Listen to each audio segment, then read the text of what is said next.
I've got nothing but good news for silver today. I'll explain why silver's price should have dropped pretty dramatically and why it did not. It's good news all around, so stay tuned as we explore.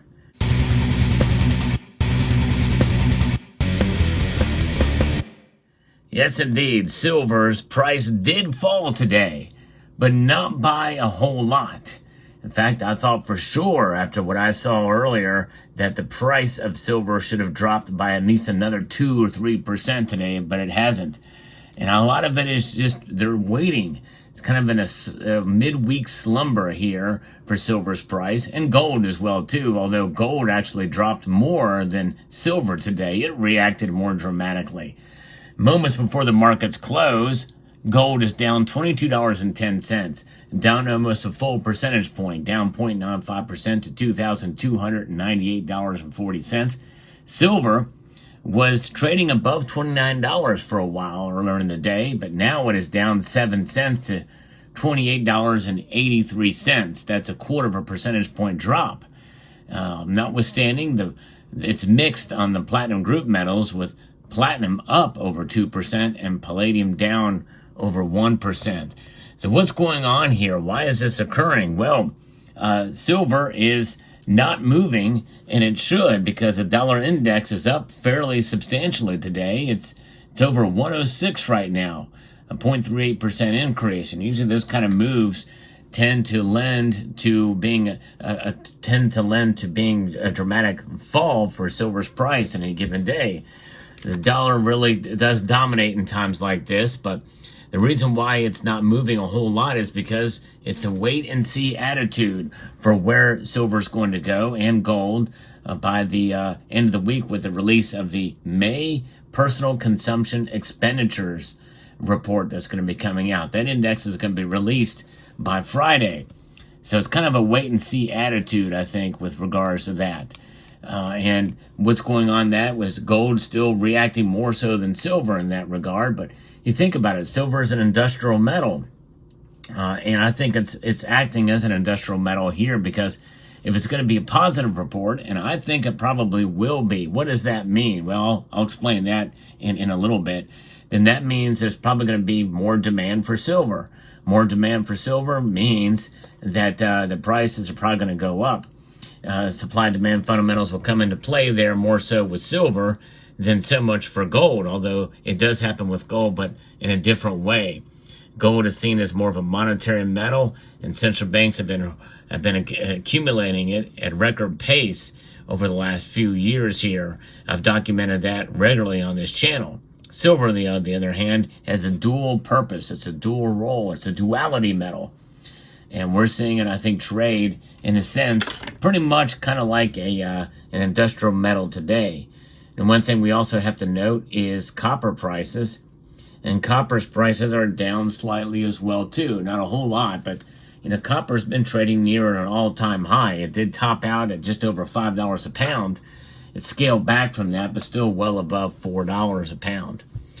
Silver, though, on the other hand, is unique in so much that it is still a precious metal, but it has the most uses of any other metal on the periodic table, hands down. I think that's remarkable, and I think that is something to celebrate with the metal, no matter what the price is in that regard, but also kind of as a wait and see to see how the markets are going to react with this PCE data report that's going to be released on Friday. So we have a couple of days away from that, and I think that is what is gauging it. Now, what has happened with the personal consumption expenditures index that has been reported by the government here, by the BEA, another three-letter agency that we have to wonder if they're not political as well, too. It's a measure of the prices that people living in the U.S. or those buying on their behalf pay for goods and services. It's known for capturing inflation across a wide range of consumer expenditures and reflecting changes in consumer behavior. And speaking of inflation, it's going to probably only be a matter of time before the Federal Reserve, if they realize they cannot tamp it down and keep it under check, under control, that they very well may consider potentially raising the target from 2% all the way up to 3%. and then they can declare victory. Now, will that happen? I don't know. I hope it doesn't, because that's a substantial increase year over year. Then we've got persistent inflation that they're changing the target. They're moving the target. It's bad news, but we very well could get there and to make a political point or what have you.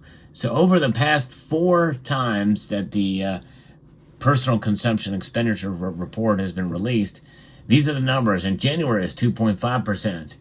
February was unchanged, still at 2.5%. And then March and April, it was at 2.7%. So likely it's going to be somewhere around that range, likely in May as well. I would be surprised if it was any lower. But why is this happening? Why are people consuming more products and goods and services? Well, I'll tell you why. Because they're fighting inflation. They know that month after month, we're going to see prices go up on the goods and services. And at such a rate that they feel better stockpiling. You know, Costco is probably doing very well now. People buying in bulk so that products last longer under the same price than before. You think about it. If there's something you can buy that's going to last for a year, you're saving 3.4%. At the very least, maybe even more. So it makes sense to buy in bulk and to buy extra of the things because you know that the price is going to go up. That is a false sense of a healthy economy. People are buying out of fear of rising prices. And some of them are going into debt to do so, which you would think would work against what they're trying to accomplish. Some people, well, they may not have a choice. Some people are not stockpiling. They're still using their credit cards to buy goods and services.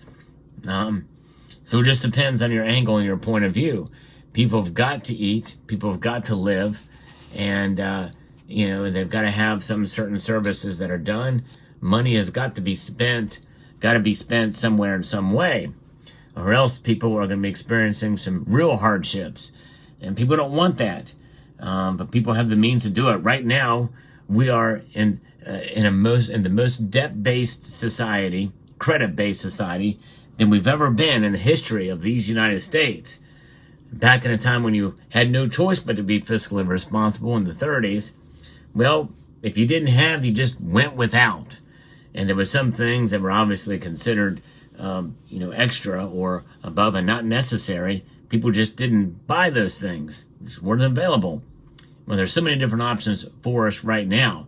And I think that is why people are kind of waiting to see how this plays out.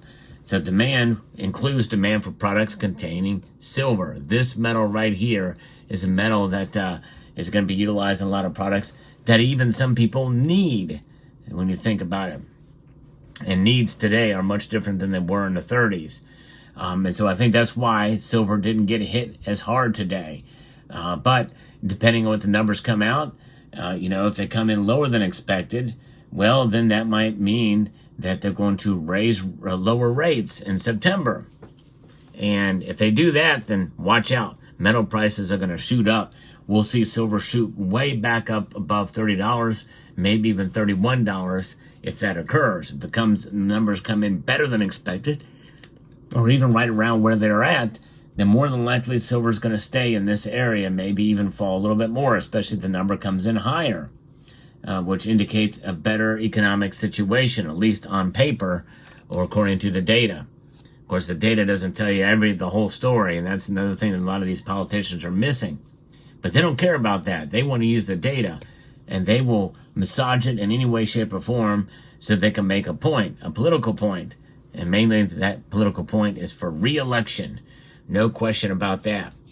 So we're going to stay tuned and see what happens there, because at least 3-letter agencies, they will do that to meet their political needs. But you know what? One metal that is not political, and that is silver itself. It's wealth outside of the system. And this is why I continue to hold it and stack it. Some of the pieces that you see here I bought a long time ago, and I'm just holding on to them. Many of these things pieces you've seen in my videos before. And so, when you think about it, it's about long-standing. It's about holding on, sticking with it. I think the easiest part of silver stacking is buying it. I think the next and the hardest thing is holding on to it. You got to convince yourself, hey, this is something that is a store of value over the long course of time. And I think it's beautiful. And when you recognize the physical beauty of silver and the fact that you can take it out, you can admire it, you can enjoy it, have a little fun with it. Might as well. There's benefits to holding silver. You get to enjoy it. You get to stack it. You get to admire the beauty of the different silver products you have. There's no shortage of choices out there for silver. And I think that's one of the good reasons to hold on to it. What other, quote, investment, I don't like to use that term for silver, can you do that? You can enjoy the actual investment, the actual hedge against inflation, deflation, and overall general economic instability. Add on top of that all the geopolitical concerns that plague us here. Well, there's no question that having silver in your portfolio is a good freaking idea. Yes, indeed. Let me know what your thoughts are down in the comments section below. Hope you found this video informative, insightful, and educational. Would like to extend a multitude of gratitude to each and every one of you for taking the time to watch, and to encourage you to please rate, share, comment, and subscribe.